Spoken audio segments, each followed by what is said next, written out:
Muy buenas tardes a todos. Es un placer saludarlos en esta tarde agradable, donde tendremos la oportunidad de escuchar una docta voz en un tema de gran importancia para todos. Preside nuestro señor rector, muchas gracias por estar presente, y preside el consejo, el vicepresidente, la doctora Elena Rodríguez Falcón, Elena María Rodríguez Falcón, que proviene del Reino Unido, pero es graduada de esta institución. Bienvenidos sean todos los miembros del Consejo Consultivo Internacional, bienvenidos sean todos los directores, todas las autoridades, estudiantes, bienvenidos todos a esta sesión. Quisiera entonces el día de hoy tomar unos momentitos para presentarles alguna información acerca de nuestro conferenciante del día de hoy. Es una persona que apreciamos muchísimo y que ha tenido una oportunidad extraordinaria de cercanía, de participar en el Consejo Consultivo Internacional, conocer a sus miembros numerarios y poder compartir con ellos visiones o una visión desde distintas ópticas. Siempre hay que recoger diferentes ópticas para luego entender los fenómenos que van sucediendo, sobre todo si los fenómenos ocurren en una forma disruptiva, como ahora está de moda, y poderlos entender. Así es que sean todos bienvenidos, y les voy a leer un poquito acerca de la hoja vital de don Fernando Quesada. Él es el director ejecutivo del Centro de Excelencia en Biotecnología. Esto es en Waltham, Massachusetts, muy cerca de Boston y de la región donde existen las grandes escuelas que ustedes ya conocen. La organización que él preside es una organización sin fines de lucro, muy interesante, que provee asistencia técnica internacional. Sus funciones como consultor incluyen a la Secretaría de Economía de Chile, la Fundación México-Estados Unidos para la Ciencia, el Fideicomiso para la Ciencia, Tecnología e Investigación de Puerto Rico y la Fundación Estados Unidos-Israel para la Ciencia y la Tecnología. Del mismo modo, coordinó un estudio para la agencia alemana GIZ sobre la economía del conocimiento en América Central. Don Fernando ha fungido como consejero para la Asociación Internacional de Parques de Ciencia, la agencia BioBasc, la Red Vasca de Parques Tecnológicos, el Parque de Ciencia y Tecnología de la Universidad de Ulster y el Centro de Investigación en Biotecnología de Quebec. Fue nombrado por el presidente de Chile para formar parte de la Comisión Nacional para el Desarrollo de la Biotecnología y fue consultor de la Organización Industrial de Desarrollo de las Naciones Unidas y de la Comisión Económica para Latinoamérica y el Desarrollo y del Caribe de las Naciones Unidas. De igual manera, fue consultor del Consejo de Ciencia y Tecnología en Desarrollo Internacional de la Academia Nacional de Ciencias. El señor Quesada estudió en la Universidad de California en Los Ángeles, UCLA, y en el Instituto de Tecnología de Massachusetts, el MIT. Ha impartido cursos en la Universidad Federal de Para y la Universidad de Sao Paulo, las dos en Brasil. De igual manera, ha impartido cursos en el Instituto Tecnológico de Monterrey, en la Ciudad de México y la Universidad de Lesley en Cambridge, Massachusetts, Estados Unidos. Además de ser parte del consejo de LASPAO, que es afiliada a Harvard University, también forma parte de la junta directiva de la Universidad Estatal de Framingham, en Framingham, Massachusetts, donde nació aquel famoso estudio cardiovascular que creo sigue todavía en pie y que nos ha dado tanta información acerca de los infartos agudos del miocardio. Sus publicaciones se enfocan en la comercialización de la biotecnología, innovación basada en la tecnología y política pública. Don Fernando ha aceptado darnos la conferencia de hoy ante este selecto grupo y mañana estará en la Facultad de Ciencias Biológicas por invitación expresa de su director y su cuerpo magisterial para tener diálogos con los estudiantes, con los doctorantes y con profesores de esa institución. Así es que sin más proemio, porque a veces yo me alargo, don Fernando tenga la bondad de pasar y darnos su conferencia.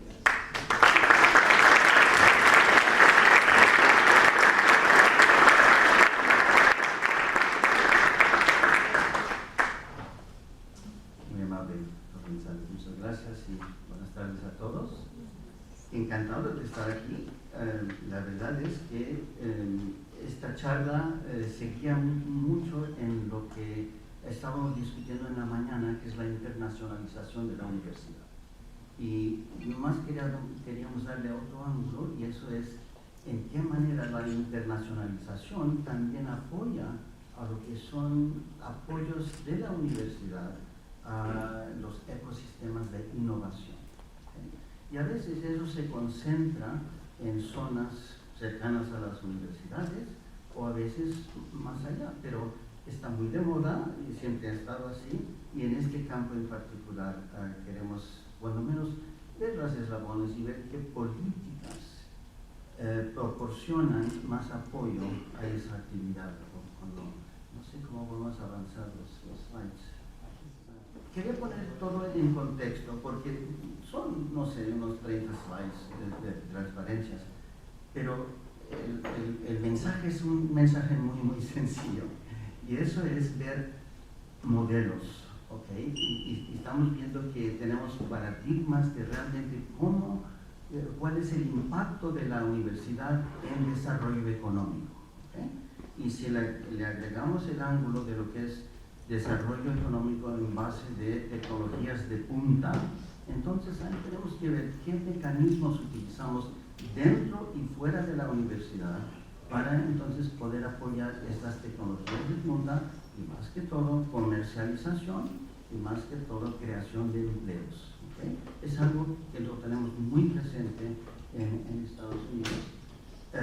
En el caso de Massachusetts, bienvenido a los que quieran venir allá también a acompañarnos.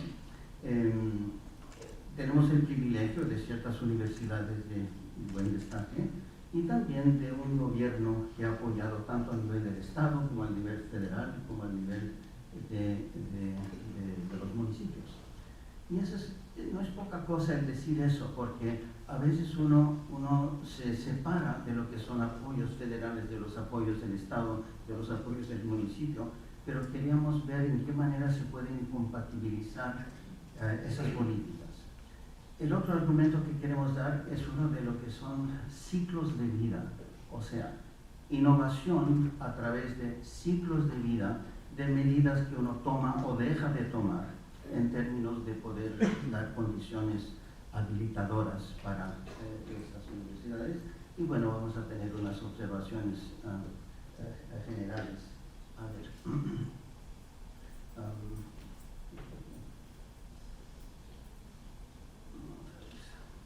Perdón. Ahí está. Bueno, esto tampoco es nada misterioso, ni esos símbolos no quieren decir nada, pero ya nada más para representar el pensamiento que hemos tenido. O sea, la universidad como polo de crecimiento, o sea, pensando si la universidad existe en un espacio neutro, en un espacio en donde no requiere insumos económicos, físicos y demás, pero que también puede propulsar. Entonces, una cosa es un polo de crecimiento, absorbiendo recursos y generando recursos, generando innovaciones. Entonces, lo tenemos en mente como un modelo. Cadenas de valor y clusters, y también hemos tenido en México también muchas políticas de clusters, ¿verdad? Y análisis de diamantes y que no sé qué. Pero la verdad es que ahí también nos interesa de que se tratan cadenas de valor basadas en innovaciones generadas por las universidades, y regresamos al tema, ¿en dónde entra la internacionalización? Si la internacionalización es parte de esa cadena de valor o deja de ser, ¿okay? Entonces, eso es parte de lo que tenemos. En términos de los triple y cuádruple hélice, como ustedes saben, se refiere a lo que es combinación del sector privado, sector público y sector civil. público, privado y académico, pero le agregamos al CI, y eso puede ser un modelo estático. O sea, por eso lo puse ahí, porque no es que todo se resuelva con el triple hélice, porque tenemos que ver cómo cambian las relaciones. Una cosa es que la universidad se relacione con el sector privado, y otra cosa es el ciclo de vida. Nuevamente, cómo esa relación a través del tiempo se acomoda a lo que son necesidades de la innovación, necesidades de lo que es comercialización, necesidades de lo que es investigación básica, ¿ok? Ciclos de vida. Entonces, queremos también nomás dar la idea de que estamos manejando modelos dinámicos, no es estático. Obviamente, y lo que también está muy de moda, es ver ecosistemas. Ahora, tenemos muchos visitantes que vienen a Massachusetts a ver innovación, o sea, ver ecosistemas de innovación, ok, pero no cayeron del cielo. Los ecosistemas se desarrollan a través del tiempo. Y ahí nuevamente tenemos que ver cuáles son las bases y las condiciones habilitadoras que puedan entonces generar esa diversificación en esos ecosistemas. Igual que un ecosistema forestal, igual que un ecosistema de suelos, ¿verdad? No es de un día para otro, y tampoco son elementos estáticos y básicos. Y bueno, nos interesa ver la globalización económica e institucional. Y lo que estuvimos platicando hoy en la mañana tenía que ver con globalización institucional, ¿okay? Tiene sus repercusiones en lo económico, por supuesto, como entrada y como salida. Pero básicamente la globalización institucional todavía tiene que mantener una cierta integridad de la institución para que la institución no deje de tener también su rol principal, y no puede descuidar ese rol principal, pero enriquecerlo con lo que son las maneras de internacionalización, que es el tema con el cual estuvimos platicando. A ver, esto no lo voy a detallar, pero nuevamente son esquemas inventados por otras personas, pero demostrando también cadenas de valor y en qué manera podemos ver valor agregado y más que todo mantener los elementos de esa cadena. Esto se ve un poco menos, pero sí tiene que ver con internacionalización más completa. O sea, en el contexto académico, así como lo ha hecho la UNI, tener un compromiso institucional articulado. O sea, el ministerio, ustedes ya quieren ser o ya lo son, por supuesto, pero lo han hecho de propósito de querer ser una institución internacional. ¿Okay? No todo el mundo lo dice, no todo el mundo lo es, no todo el mundo lo puede ser, pero ustedes sí pero de ahí nace.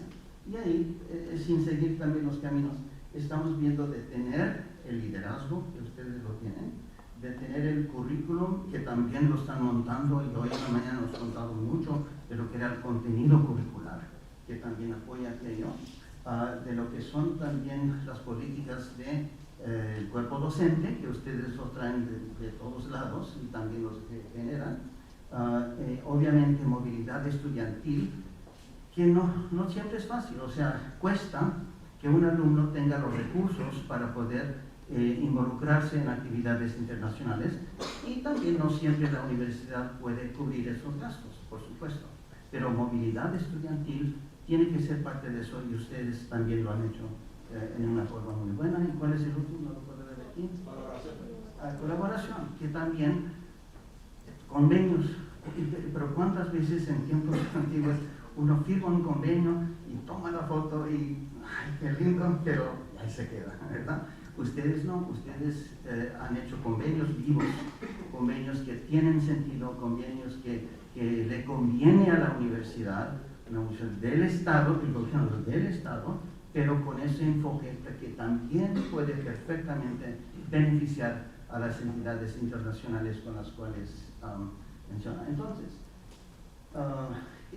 esto puse ejemplos, pero básicamente lo que quería diferenciar en términos de programas internacionales universitarios es que pues tenemos los programas en donde los alumnos van y pasan un semestre fuera, Study Abroad, que es algo muy, muy conocido.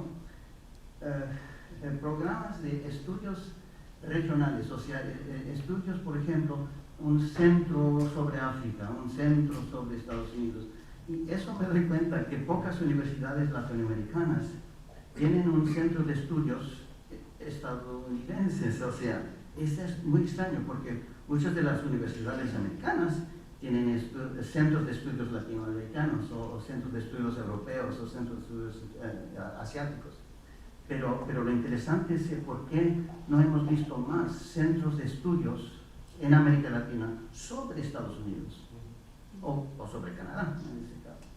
Bueno, pero diferenciando lo que es enviar alumnos y profesores y otra cosa es enfoque en el país, o sea, aumentar y proporcionar conocimiento sobre esas regiones o esos países.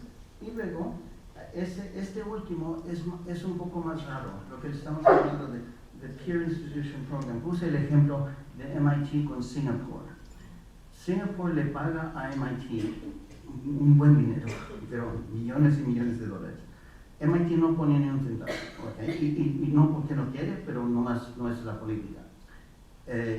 Singapur está comprando, en cierto sentido, comprando servicios. No es el único, creo que se hizo uno en Egipto, financiado por USAID, por la USAID. No me acuerdo en qué otros lados, pero piensen como si fueran contratos de asistencia de una universidad con otra, pero no deja de ser una actividad de internacionalización de la universidad. Es interesante porque es una mezcla. Esta es una universidad que tenemos que se llama Tufts, es una universidad privada, pero ellos entonces tienen este centro, también internacionalización de la universidad, pero para incubar nuevas maneras de ver estos países de fuera, o sea, darles a los alumnos nuevas ópticas, nuevas visiones, de educar también nuevas generaciones de líderes y de involucrar a ciudadanos globales en ese sentido, y más que todo ver a los problemas que enfrentamos por el mundo, ya sean problemas de hambre, de enfermedades, de cambio climático, o sea, qué tan fácil es decirle a un cierto país que no crean más problemas con el cambio climático, pero a buenas horas, porque sí es cuando lo necesitan más. En Massachusetts, ahora muy rapidito, porque ahí en cambio cambiamos a lo que es el ejemplo, en donde a las órdenes podemos darles más detalles, pero para decir que si estamos hablando de cuál es el rol de la Universidad de Massachusetts, pues no puede actuar solo. O sea, estamos hablando de una actuación con todo lo que es este grupo, especialmente en el campo de la innovación. ¿Okay? O sea, que se requiere en términos de lo que son políticas de gobierno, obviamente la infraestructura en el caso nuestro de biomedicina, hospitales universitarios y centros de investigación, servicios profesionales. Eso es interesante ver, porque por ciertos grupos, por ejemplo, hay un grupo que se llama, es una asociación de empresas de biotecnología, ¿okay? Para ser socio de esa empresa, de esa asociación, usan puros líderes, o sea, el jefe, el director general o el director científico, pero no admiten proveedores de servicios, o sea, abogados, contadores públicos, bienes raíces, pero son parte de lo que necesitamos, o sea, son parte del ecosistema, pero difícilmente hemos hecho esfuerzos para fomentar servicios financieros, servicios de profesionales. Grupos que también están tratando de articular políticas por parte de grupos de pacientes. Esos también, pacientes de cáncer, pacientes de otras enfermedades del corazón, etc., también están aumentando más y más su presencia en el ecosistema. ¿Okay? Ahora, no iremos con todos estos, pero básicamente ahí lo importante, al último estamos hablando de qué rol tiene la presencia internacional en el ecosistema. Entonces, aquí hoy en la mañana estamos hablando mucho de lo que era el rol institucional, Universidad de Nuevo León, con entidades, otras universidades fuera del país, que es parte de la cosa. Lo importante es ver en qué manera entra el entorno de la ciudad de Monterrey, el entorno del Estado, justamente para que también participen en esa relación internacional. ¿Okay? Y no es que esté en el camino crítico, pero es parte de, si es que estamos tratando de crear un ecosistema de innovación, incubadoras y aceleradoras y demás. Entonces, esto nomás son cifras para tener idea de que en todos los Estados Unidos, Massachusetts es el número 4 en términos de número de estudiantes extranjeros. Estados Unidos es number 4 en tener. Ahora, y eso en términos de cuánto es alumnos extranjeros. Ahí estamos hablando no de profesores, sino de alumnos que vienen de fuera para estudiar en Massachusetts. Y imagínense, 62,900 y tantos. Ya nomás en este año de 2007, pero ¿de dónde vienen? ¿De dónde vienen? No de Guatemala, no vienen de China y de la India. Y la verdad es que Massachusetts anda encantado con todos los alumnos que vengan, pero estos dos grupos han contribuido de una forma tremenda, pero tremenda. No solamente al nivel de alumnos, sino de docentes también, por supuesto. Aunque esta cifra, en términos de porcentaje, estamos hablando de que la mayoría. Ahora, lo digo por otra razón. No siempre ha sido el caso. No siempre ha sido. Esto es relativamente reciente, en los últimos, no sé, 10 a 15 años. Antes de eso sí teníamos muchos alumnos de Japón, de Persia, teníamos muchos de Persia, de Irán, por ejemplo.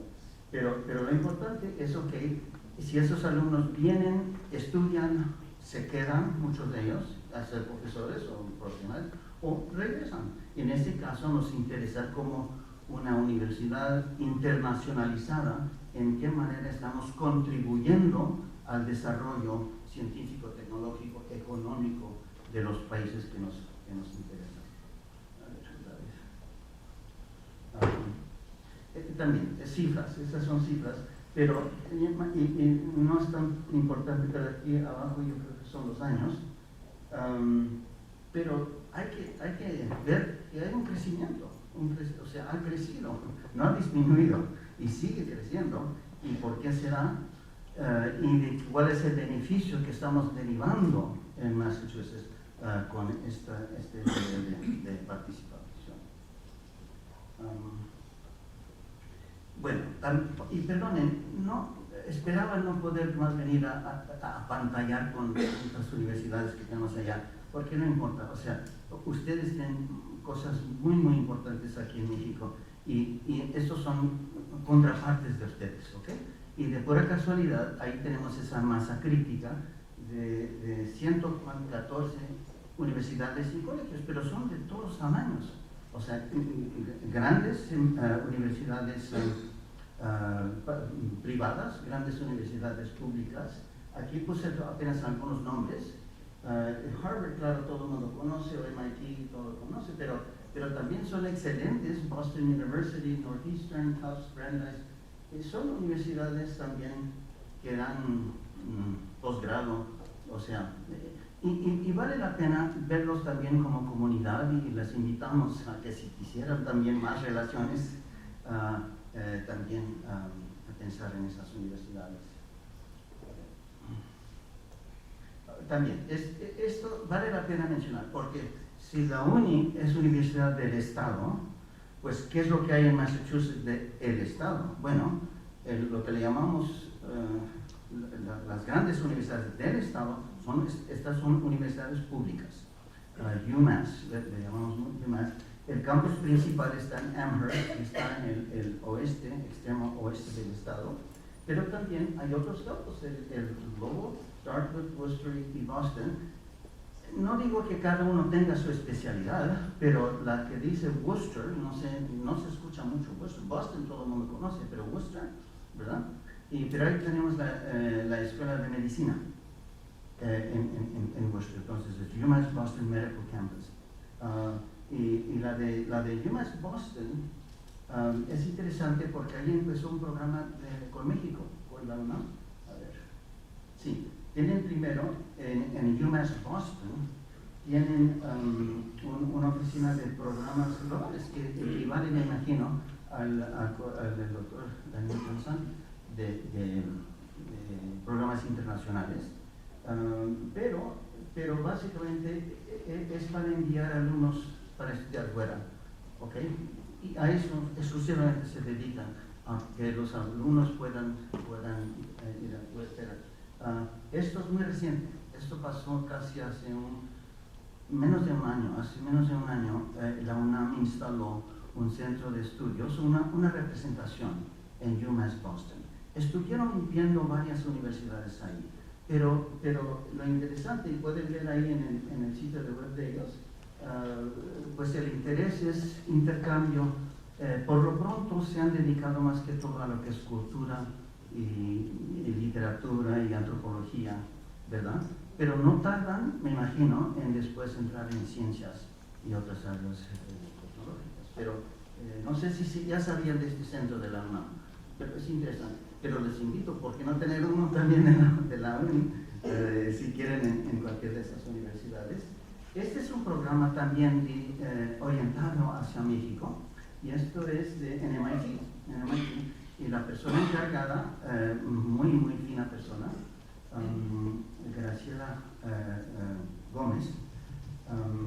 Griselda Gómez, esa es la encargada. ¿Y qué es lo que hacen?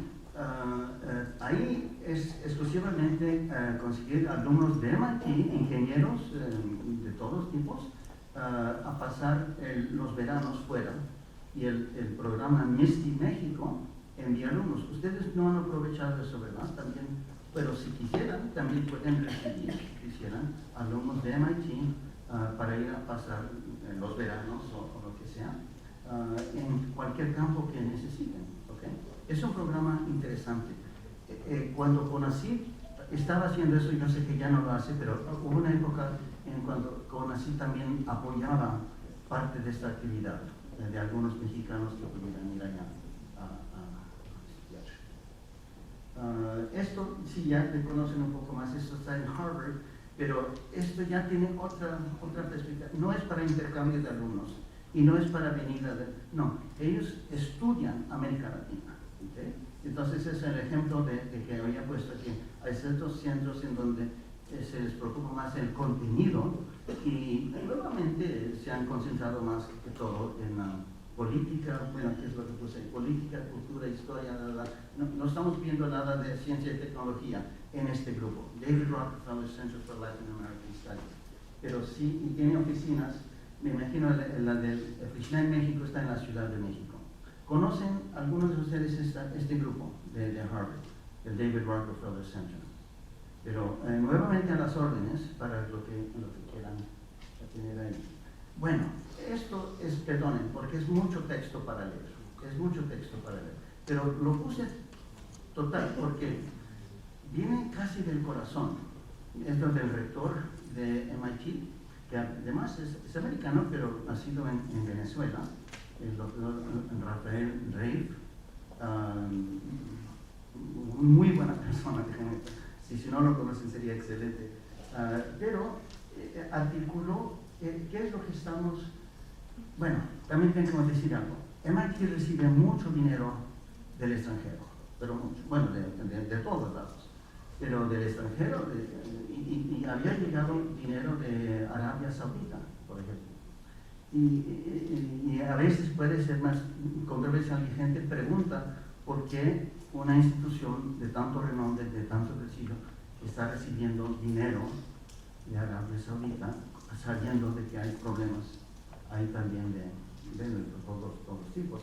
Bueno, entonces esta política articula qué es lo que estamos buscando, o sea, qué criterio utilizamos, porque no es con cualquier universidad extranjera que queremos tener relaciones, no es con cualquier gobierno que queremos aceptar su dinero, no. Entonces ponen criterios muy claros en términos de cuál es la relevancia al cuerpo docente de la MIT en este caso, cuál es el potencial para un impacto de largo plazo, si este parcero, contraparte, comparte los mismos valores que la institución tiene en términos de lo que son derechos humanos, de lo que son también innovación y lo demás, y en donde también pueden haber exalumnos de la universidad en donde uno pudiera también involucrarlos. O sea, repito, no estamos leyendo cada punto, pero lo importante es que se ha pensado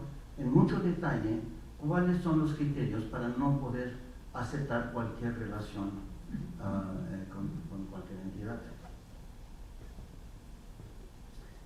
Esto lo pongo como un programa porque sí tiene que ver con el ecosistema de innovación y sí tiene que ver con esta universidad que es de prestigio y sí tiene que ver con industrias, ¿okay? O sea, la utilización de industrias que puedan ligarse con MIT, dando dinero, es un buen dinerito. El programa, Industrial Liaison Program, en tiempos pasados, cada industria pagaba $20,000 por año para pertenecer al programa, pero eran 50, 80 empresas que hacían esto. Ahora ya es más, creo que son $100,000 al año que tienen que pagar. Y no es cualquier empresa que puede pagar eso, pero lo pagan por año, ya no más para pertenecer al programa, no dan más que eso, sino el poder venir a conferencias, el tener relaciones, pero son parte del enlace institucional internacional. Y vienen muchas de las grandes, pero obviamente para Toyota, $100,000 al año, pero multiplica eso por 70, 80 empresas, es un buen insumo de dinero, ya nomás para tener la relación. Pero lo que quiero decir, la parte internacional de eso, es que entran muchas industrias de fuera de los Estados Unidos. Entonces, es parte de la internacionalización de la universidad que tiene impacto inmediato en el ecosistema local de innovación. ¿Okay? Por eso lo estoy poniendo. Bueno, aquí rapidito no es nada nuevo, pero sí es más reciente, y eso es el que la universidad se meta en lo que es manejo de incubadoras o aceleradoras. O sea, no quiere decir que no existían antes, pero no necesariamente eran parte de la universidad. ¿Okay?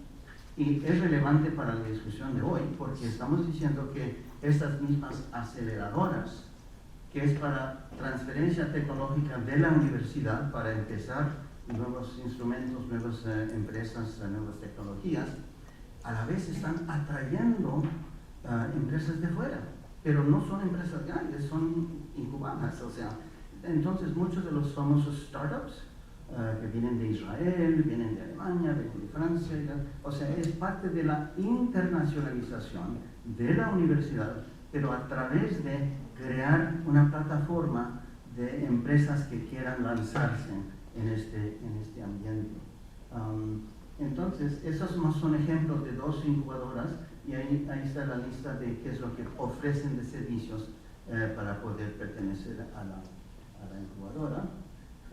Esto es otra cosa. Novartis, claro, es una empresa internacional, pero también es una relación que tiene con MIT también para poder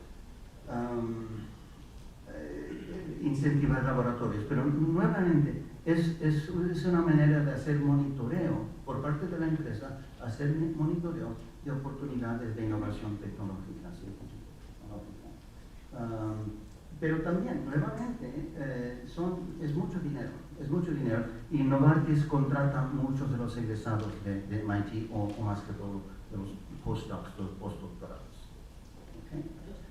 Esto lo deben conocer porque también han tenido algo de presencia aquí en México, el famoso Mass Challenge también empezó con parte del dinero público, del dinero particular, y no digo que es aceleradora, pero yo creo que así se llama porque hacen concursos para que empresas incipientes vengan y pasen tiempo ahí, pero ahí con asesoría de mentores, de capital de riesgo, de abogados y de no sé qué.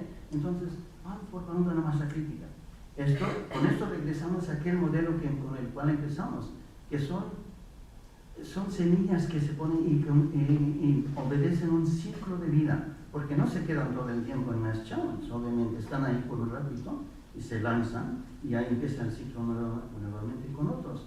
Y lo importante es ver en qué etapa de esa empresa requieren cuáles de los servicios que esto pudiera entrar. Pero estoy casi seguro que empezaron algo con un lugar que se llama Zapopan o Popopan, ¿no? ¿Cómo se llama el de Guadalajara? Zapopan. Ok, ahí hicieron un Mass Challenge en Zapopan, pero nuevamente Zapopan tuvo que pagarles un buen dinerito, creo que era 300,000, algo así, para entonces poder tener esa relación. Es un buen modelo de negocio de esto, de Mass Challenge, pero entonces ojalá que los de Zapopan también estén aprovechando en alguna forma la relación, el modelo, los servicios que se puedan hacer. Pero la verdad es que ha tenido un buen récord. Ahora, acuérdense del ciclo de vida. Cuando nosotros, que hoy no lo voy a platicar, pero mañana cuando hablamos más en biotecnología, vamos a hablar sobre parques científicos incubadores dedicados a lo que son laboratorios. Y en ese caso, esto no existía. Cuando nosotros empezamos la primera incubadora de todo Massachusetts en ciencias de la vida, esto no existía. O sea, entonces, no pudieran haber existido, porque las condiciones no estaban ahí. Y por eso regresamos a lo que está pasando ahora en la Universidad de Nuevo León, de que cosas que están haciendo ahora, de pronto no los pudieran haber hecho hace 10 años, hace 8 años, y lo que también van a poder hacer de aquí a 4 años no lo pueden hacer. Entonces, nuevamente, condiciones propicias habilitadoras. A ver, el otro. Eso es también, Cambridge Innovation Center es interesante porque también esto es privado, a pesar de que están en un edificio que pertenece a MIT. Apenas pusieron el edificio, no pusieron otra cosa, no eran servicios, ¿no? Era la proximidad del edificio cerca de MIT y por la conveniencia, y entonces entró uno, y luego entró el otro, y luego entró el otro. O sea, ya ahora es muy difícil conseguir espacio, ya tienen como 3 edificios, ¿ok? Pero en una zona de Cambridge que se llama Kendall Square, en donde es altamente, mucha densidad de nuevas empresas incipientes de tecnología emergente de punta. Y mira lo que ofrecen: snacks, café, te pueden imprimir algo si quieres. O sea, dígame, ¿qué es lo que hay eso que no lo tenemos en un hotel? ¿Verdad? Entonces tenemos todo eso. Pero hay algo mágico que han hecho, porque repito, ya tienen 3 edificios. Lo pongo en la charla de hoy, ¿por qué? Porque han entrado muchas empresas extranjeras. Pero cuando digo empresas, estoy hablando de empresas de 2 o 3 individuos. O sea, pero son empresas, startups, de tecnología de punta, ¿okay? Y de las mejores. Y no se consigue ya espacio en esas cosas. Y cuando uno lo visita, también es gente joven. Es gente joven y eso también da un espíritu interesante porque uno está entre colegas, ¿verdad? Entrando y saliendo, y snacks, además, snacks. ¿Qué más quiere uno? ¿Verdad? Entonces, por ejemplo, el gobierno japonés ya puso una mesa y lo que llaman de Japan Desk, y también para recibir empresas de Japón. El País Vasco también puso un desk, los canadienses. Entonces llega a ser parte de la internacionalización, y por su proximidad a MIT, aunque no es de MIT, llega a ser parte del ecosistema de la Universidad de Massachusetts, de MIT. ¿Okay? Llega a ser parte de eso. Entonces, no tiene que estar en el campus, ¿okay? para pertenecer. Entonces, tampoco vamos a leer todo esto, pero más para decir que esta es una listita de una listota, o sea, son pocos ejemplos de otras incubadoras que no estaban ahí cuando nosotros empezamos la nuestra, ni de lejos. Bueno, esta sí, esta era en donde nosotros tuvimos participación, pero de las otras no había ninguna de ellas. Pero lo importante es que sirven diferentes propósitos. No todo el mundo necesita laboratorio con agua que entra y sale, ¿verdad? Ni con incubadoras y lo demás. Entonces, lo que sí es en dónde están y quién se asocia y cuáles son los precios que están cobrando. Muy bien. ¿Cuál es otro secreto que no ha estado siempre ahí? No ha estado siempre ahí. Ese es el capital de riesgo, ¿okay? Pero que es parte de la internacionalización del ecosistema que beneficia o deja de beneficiar a las universidades involucradas. ¿Okay? Por eso lo ponemos, que es parte de. ¿Okay? Ahora, miren cómo va esa curva. Y la verdecita tiene que ver con el número de transacciones, del número de deals que se han hecho. Lo azul tiene que ver con los montos de capital de riesgo. Entonces, uno ve que los montos siempre fluctúan, pero en este caso han sido menos montos totales, aunque todavía es un buen dinerito, son miles de millones de dólares. Pero, ¿qué es lo que implica la parte verdecita? De que cada deal, cada transacción, cada cosa que se forma, son de montos superiores. ¿Okay? Entonces, menos dinero, pero al tener menos deals, cada uno es de más valor. ¿Okay? Y eso quiere decir algo de la sofisticación de la tecnología que se involucra en esas empresas y de dónde viene esa tecnología, de las universidades. ¿Okay? Parte del ecosistema de innovación en donde la universidad forma parte y en donde están sujetos a estos movimientos de internacionalización.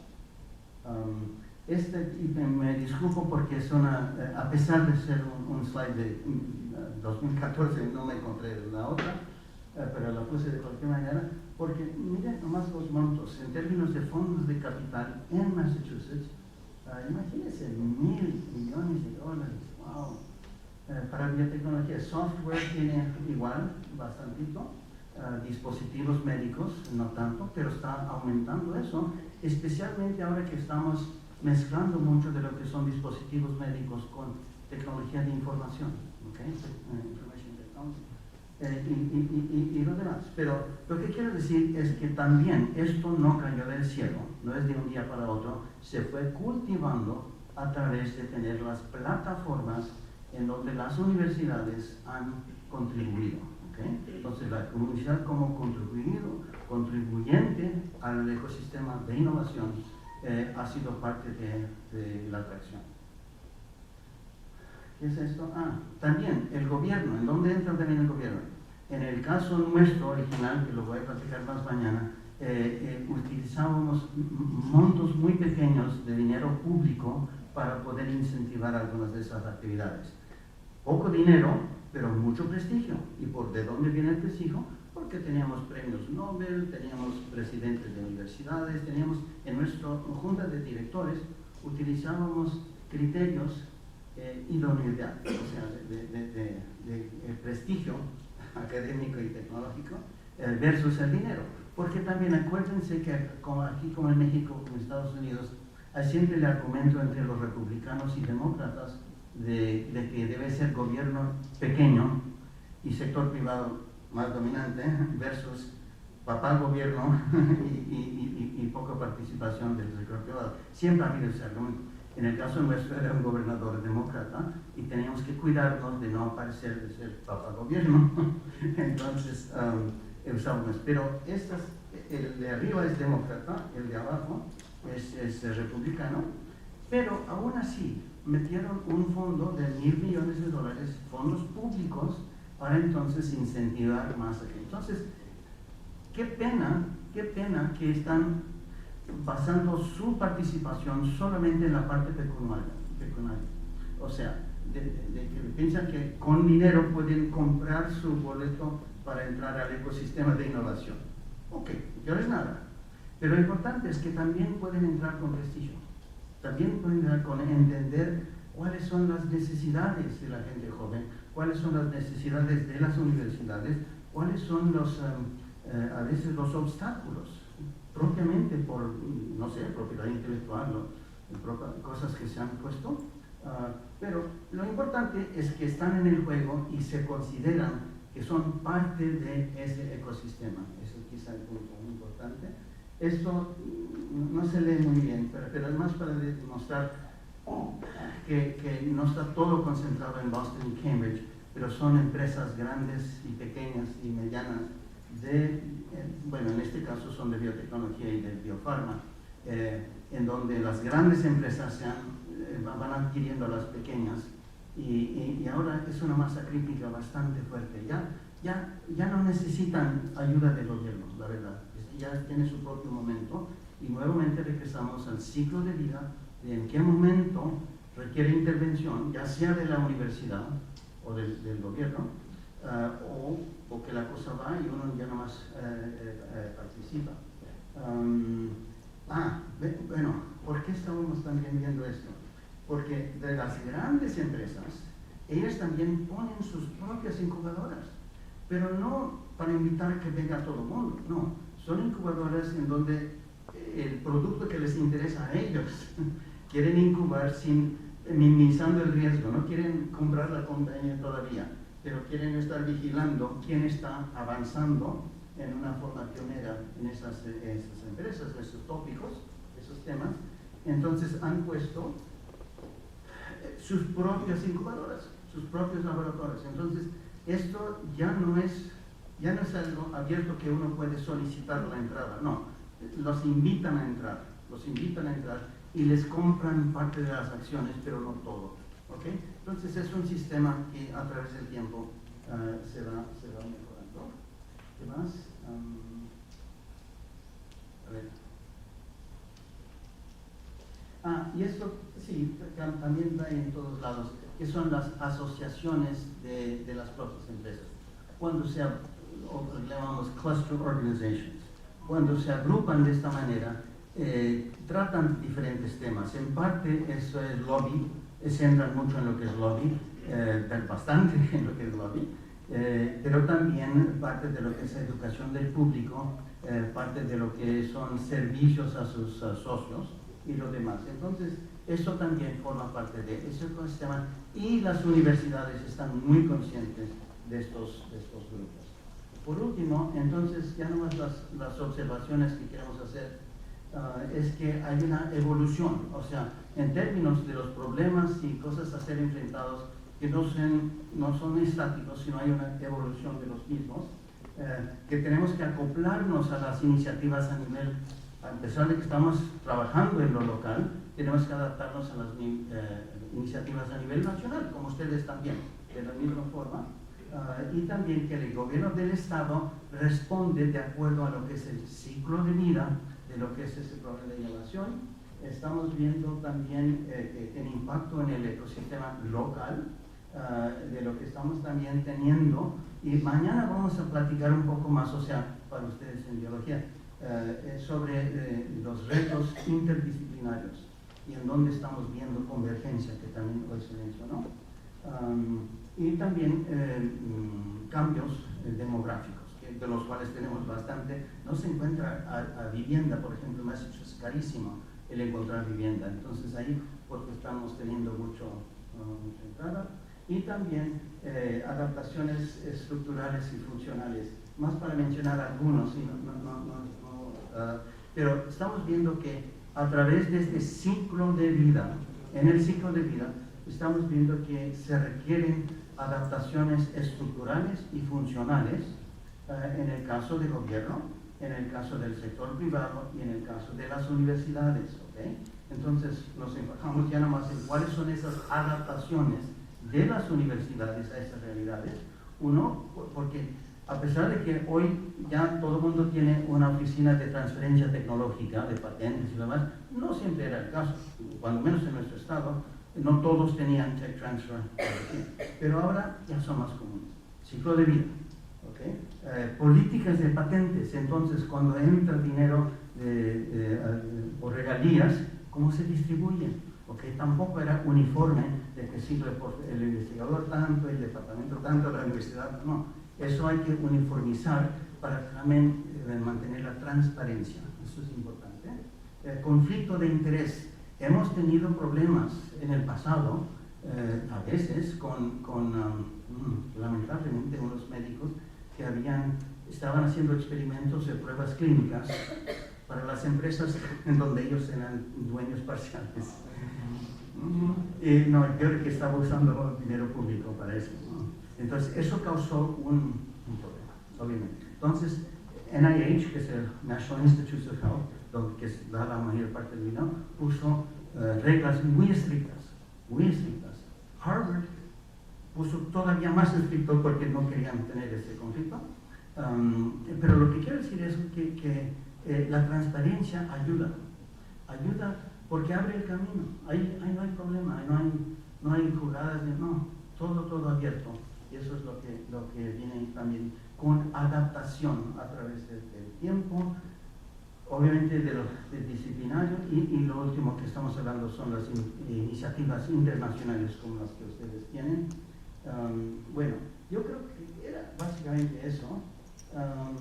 Esto es un poco de lo mismo que ya platicamos, no lo vamos a entrar, pero a ver, sí, esto es lo mismo. Pero sí había un documento aquí que quería mencionarles. Tuve el privilegio de participar en este foro, que fue ahora en enero pasado, pero el privilegio fue que teníamos diputados y senadores mexicanos, varios.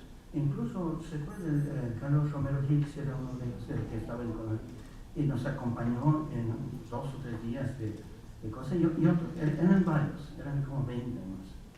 Bueno, pero se platicó mucho en lo que era escasez de fondos en México y maneras de poder enfrentar a lo que son nuevos retos en términos de mantenerse en la vanguardia de la ciencia y tecnología. ¿Okay? Porque este grupo es más representado del Congreso Mexicano, el comité. La Comisión de Ciencia y Tecnología. Efectivamente.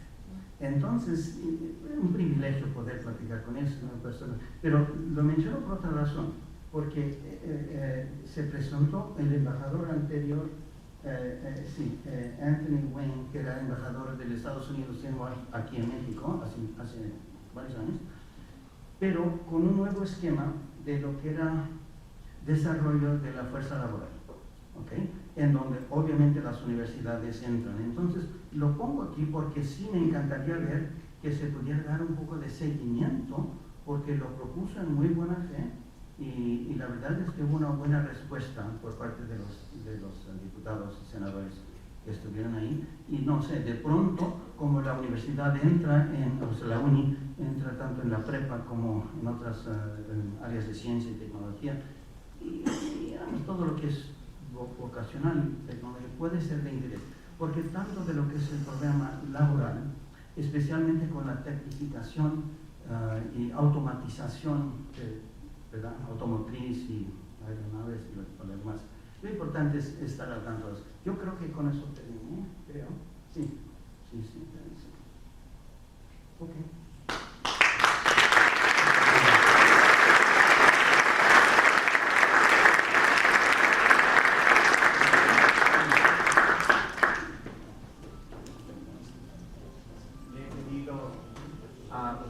A don Fernando que si puede tomar 1 o 2 preguntas del auditorio, si hay alguien que desea hacer alguna pregunta, con todo gusto. Doctor Longo Quinto. Muchas gracias, doctor Quesada, por su excelente presentación. Nos habló muy bien. Algunos países tienen ese ecosistema de innovación alrededor de las universidades y algunos no. ¿Qué cree que se necesita para ese ambiente o esa construcción de ese ecosistema? como requisito. Bueno, primero gracias por la pregunta. Yo creo que claro que es relevante porque tenemos situaciones en donde no existen y tenemos relaciones donde existió pero no hicimos nada para merecerlo, cayó del cielo en cierto sentido. Y la verdad es que nunca cae del cielo. ¿Qué es lo que se necesita? Obviamente crear, y a veces usamos esa palabra de lo que son condiciones habilitadoras, ¿okay? Pero el poner esas condiciones habilitadoras no está siempre en las manos de la universidad, por ejemplo. Si es la universidad que quisiera crear ese ecosistema, no controlan todo eso, ¿okay? Entonces regresamos a justamente lo que es la combinación, cuando menos de esos tres sectores, ¿verdad? Gobierno, universidad e industria, cuando menos, pero también el sector civil y también todo lo que es la infraestructura jurídica, ¿okay? Entonces, pero su pregunta va muy bien, ¿quién va a tomar esas iniciativas?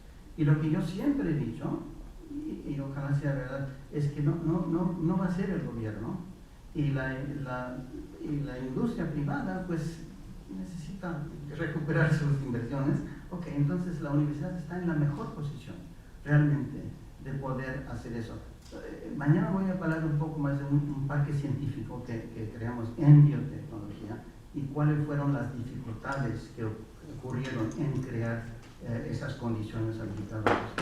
Pero no sé si eso contesta su pregunta. Básicamente la universidad está en la mejor posición de poder hacerlo. Pero ahora estoy pensando, ahora el doctor Daniel estaba mencionando, viendo el mapa del campus, muy extenso, o sea, tienen, ¿verdad?, unidades en todos lados. Lo importante es, ok, con cuál municipalidad se relaciona más, porque tienen tantas, y lo importante es ver cuáles son las necesidades de esas cadenas de valor en ese sentido.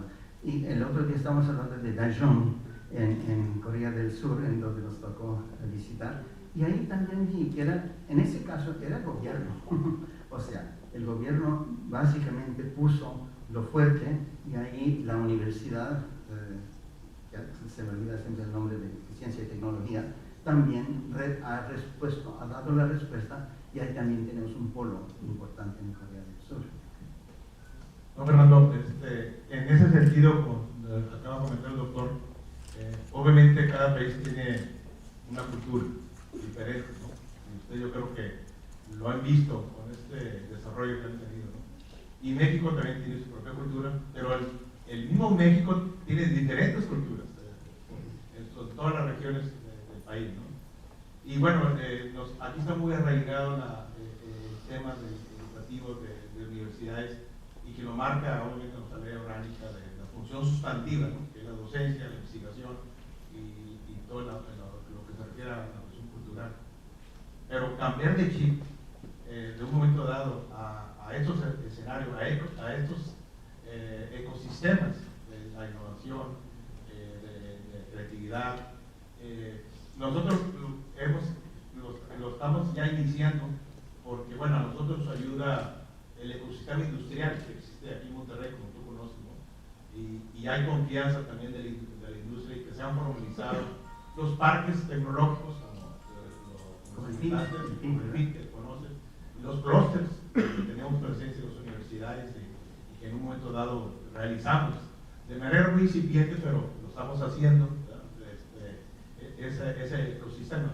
Pero, ¿qué tantos tiempos se llevó la universidad de Massachusetts para llegar a lo que ya llegaron ustedes, que sea un polo de atracción, no nada más para los estudiantes para tener una formación de licenciatura o posgrado, sino también que lleguen a las empresas, como dices tú, para poder continuar con esa formación para toda la vida, el life cycle, ¿no? O sea, el ciclo de vida que dices tú. O sea, pero, ¿qué tiempo más o menos se llevaron para llegar a esta, salirse de su zona de confort, que es lo que yo digo, nos estamos saliendo de la zona de confort y hacer ese cambio disruptivo, como decía Daniel?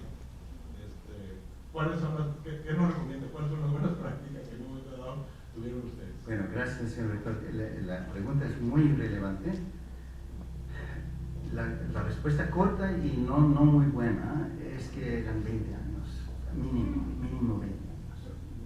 para realmente hacer algo. Pero ahí estamos hablando de diferentes niveles de masa crítica, ¿okay?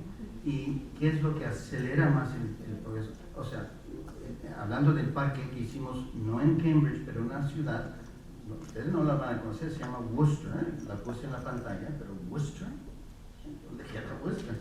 Queda en el medio del estado. Por ahí tenemos la escuela de medicina, el campus de medicina lo tenemos en Worcester, y no había ni una empresa de biotecnología, ni una.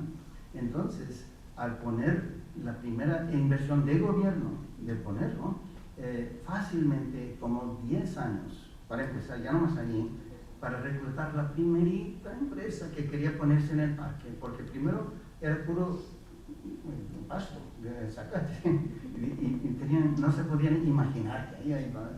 Pero por suerte, y es cuestión de los tiempos, los alemanes tenían el Partido Verde, y en el Partido Verde le estaba dando mucho problema a lo que era la ingeniería genética y manifestaciones y demás. Entonces una empresa que ustedes deben conocer de nombre BASF, que es una empresa química, pero que estaban entrando en nuevos campos de biomedicina, querían un campus aislado. Entonces, en este caso, el hecho de que nadie sabía de dónde estaba Worcester, mejor todavía, porque ahí nos escondemos y no vamos a tener el Partido Verde con sus bancadas y lo demás. Entonces, eso fue cuestión de suerte. Pero había otro cuento también importante. Si uno, MIT, como una buena universidad, ha proliferado muchas empresas desde mucho antes, hace 50, 100 años, pero nunca pensaban en forma local. O sea, muchas de sus empresas iban a, no sé, a Iowa o a California o a Tokio, o sea, las empresas que salen de MIT no tenían ninguna obligación de hacer algo local, ni en el estado, ni mucho menos en la ciudad. ¿Okay? Pero poco a poco se vio presionando y se trata de llegar a un umbral. Entonces, básicamente, cuando estamos hablando de condiciones habilitadoras, tenemos que llegar a un cierto umbral de esas condiciones, y ahí se detona, y ahí ya uno se olvida de los tiempos pasados, pero básicamente no es de un día para otro. Repito, en nuestra experiencia fue mínimo 10 años, pero yo digo más como 20 años. Pero hay que empezar. El tiempo se nos ha terminado, pero un aplauso.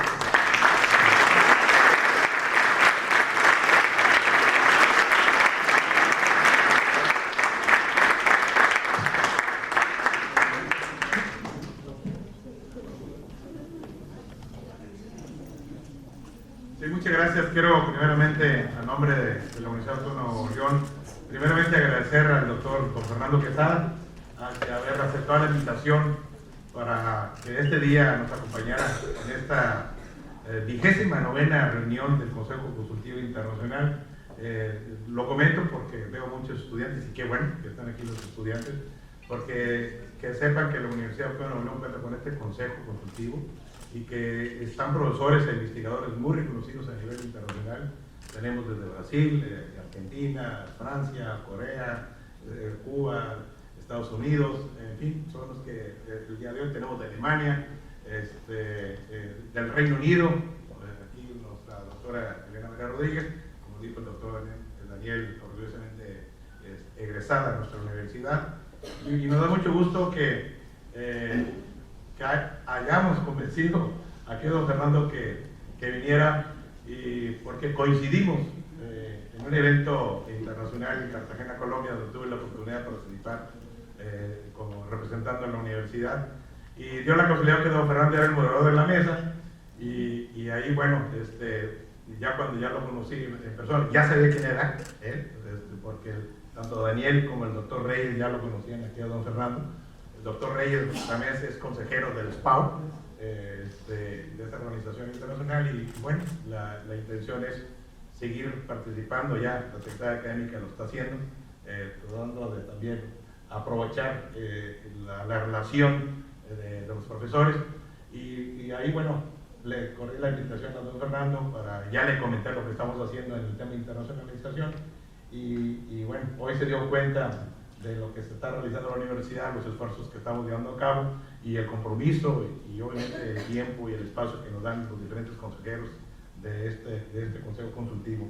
Y por eso quiero, aparte de agradecer, reconocer a don Fernando por toda esa gran trayectoria que ha tenido en el área de investigación de manera muy importante en biotecnología, pero también felicitarlo por su brillante exposición, que sin duda me da mucho gusto que los directores de nivel central, los directores y directoras de escuelas y facultades que el día de hoy nos acompañan, y sobre todo los estudiantes, pues tenemos un gran aliado el día de hoy, y que este es un buen inicio, un buen comienzo para poder fortalecer y ver esas buenas prácticas que nos enseñó ahorita don Fernando, y que los invito a todos ustedes, aunque el evento de la conferencia que va a dar el día de mañana en la Facultad de Ciencias Biológicas, obviamente su director dará cabida a todas las dependencias o directores estén interesados, que vale la pena, yo creo que vale la pena. Ahí le echan más agua a los frijoles ahí, Nacho, para que nos puedan acompañar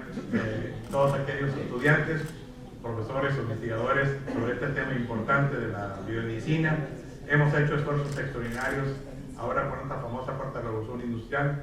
Obviamente hay un interés importante en esas áreas fundamentales del desarrollo tecnológico, como es la biotecnología, la biomédica, en fin. Creo que hoy por hoy debemos aprovechar esas alianzas estratégicas, y por eso quiero felicitar a don Fernando por haber aceptado la invitación, pero también ya platiqué con él para invitarlo que se integre también a este Consejo Consultivo.